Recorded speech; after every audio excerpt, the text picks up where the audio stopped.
ये सब मुझे क्या दिखने और सुनाई देने लगा है? क्या हुआ समायरा?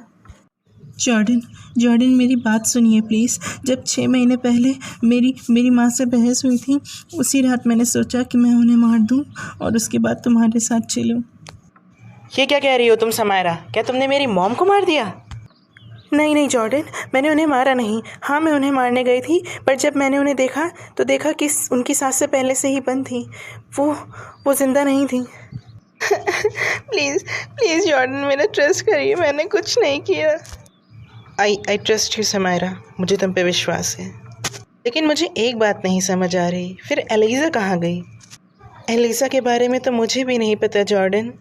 सोच रही हूँ आज गाजर का हलवा बनाऊँ। अच्छा, आज खूनी औरत गाजर का हलवा खाएगी। कौन हो तुम और मेरे पीछे क्यों पड़ी हो? अच्छा, हमारा खून करके पूछती है कि कौन है हम? मैंने किसी का खून नहीं किया, समझी तुम? किसी का खून नहीं किया है मैंने। समायरा, मैं कुछ दिनों से देख रहा हूँ कि तुम अकेले में बातें करने लगी हो। आखिर बात क्या है?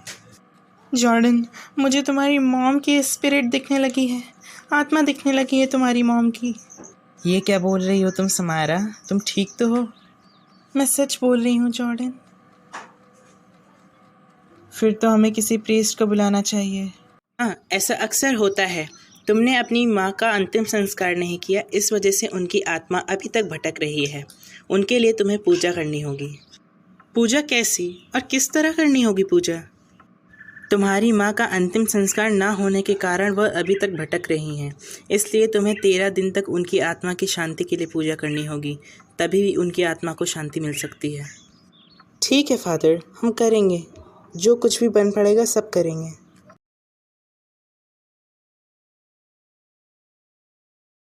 वैसे जॉर्डन, आप बिना मूंछों के ज़्यादा हैंडसम लगते हैं। कुछ ज़्यादा ही मस्ती नहीं आ रही तुम्हें? वैसे जो भी हो, अब सब कुछ ठीक हो गया।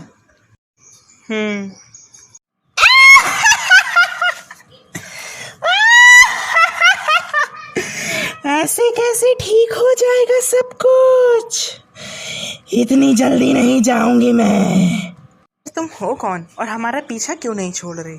अब तो हमने माँ की आत्मा की शांति के लिए भी पूजा करवा ली, अभी भी तुमने हमारा पीछा नहीं छोड़ा। हो कौन तुम? मैं हूँ एलिज़ा। क्या? एलिज़ा? हाँ, एलिज़ा। ये सब कैसे हुआ एलिज़ा? और तुम हमें परेशान क्यों कर रही हो? क्या आप दोनों ने कभी हमें परेशान नहीं किया? देखो एलिज़ा, सिर्फ प्रॉपर्टी के लिए हम नाराज़ रहते थे तुमसे, और हमारी कोई तुमसे दुश्मनी नहीं थी। वही तो, सिर्फ प्रॉपर्टी के लिए तेरी बीवी ने ग्रैंडमा को मार दिया।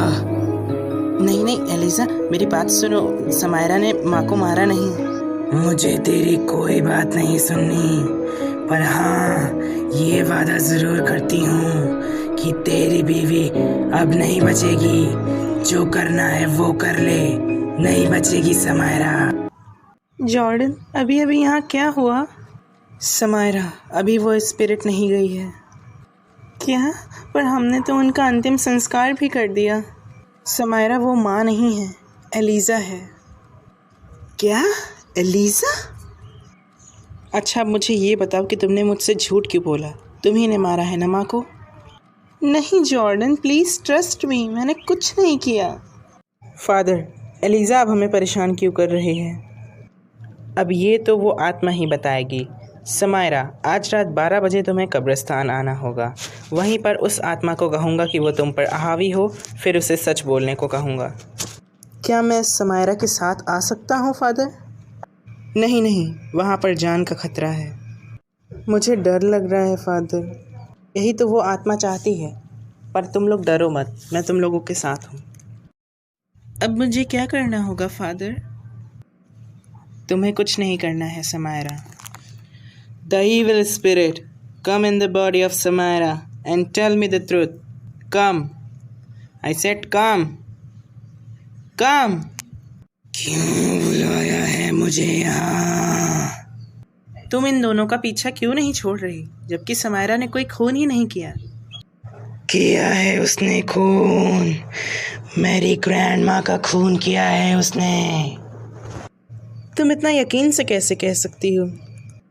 उस दिन जब मैं ग्रैंड माँ के कमरे में गई तो मैंने समायरा को ग्रैंड माँ के कमरे से निकलते देखा, और जब मैं अंदर पहुंची तो देखा कि ग्रैंड माँ की सांसें बंद थी। इसका क्या मतलब है? इसका सिर्फ एक ही मतलब है कि ग्रैंड माँ को समायरा ने ही मारा है। और अगर ग्रैंड माँ की सांसें बंद थी तो तुम्हें क्या हुआ? तुम जिंदा क्यों नहीं बची? जब मुझे पता चला कि समायरा ने ग्रैंड मदर को मार दिया है तो मुझे ये भी पता चला कि अब ये दोनों मिलके मुझे भी मार देंगे, इसलिए मैंने खुद से आत्महत्या कर ली। देखो, तुम इन लोगों को माफ़ कर दो, ये लोग सच में बहुत अच्छे इंसान हैं। आज मैं समायरा को लेके जा रही हूँ, बहुत जी लिया इसने। छोड़ दो उसे एलिज़ा, छोड़ दो। क्या हो गया फादर, आप बहुत डरे हुए लग रहे हैं। जॉर्डन, वो समायरा को लेकर चली गई है। क्या? पर समायरा तो अपने कमरे में है। जब से कब्रिस्तान से आई है तब से उसने मुझसे बात नहीं की और चुपचाप अंदर चली गई। तुरंत अंदर चलो। ओह माय गॉड, ये क्या हो गया समायरा तुम्हें? जिसने जो कर्म किए हैं उसका फल तो उसे मिलना ही है चाचू। अब मेरी आत्मा को शांति मिल सकेगी। मैं जा रही हूँ।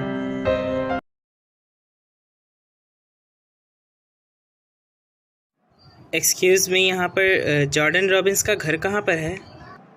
इसी स्ट्रीट में 4th घर उनका है, पर आप उस घर के बारे में क्यों पूछ रहे हैं? मैंने जॉर्डन रॉबिन्स से उनका घर खरीद लिया है। ओह, बट अक्सर सुनने में आया है कि उनके घर में आत्माओं का वास है। उनकी मदर एमिली और उनके भाई की बेटी एलिज़ा, इन दोनों ने वहाँ पर सुसाइड कर ली थी और तभी से उनके रोने और चीखने की आवाज़ें अक्सर आती रहती हैं। हाँ, जॉर्डन ने मुझे ये सब बताया और उन्होंने मुझे ये भी बताया कि उनके मोहल्ले वाले ये सब अफवाह उड़ा इसलिए रहे हैं ताकि उस घर में कोई रह ना सके। क्यों, सच बोल रहा हूँ ना? खैर, आप तो मानने वाले नहीं, पर आपके साथ जो होगा उसकी जिम्मेदार आप खुद होंगे। हे गाइस, कैसी लगी आपको हमारी ये story? Please share your views in comment section and don't forget to subscribe our channel. हम वापस आएंगे स्टोरी के पार्ट C में नई कहानी और नए किरदारों के साथ। तब तक stay home, stay safe, bye bye.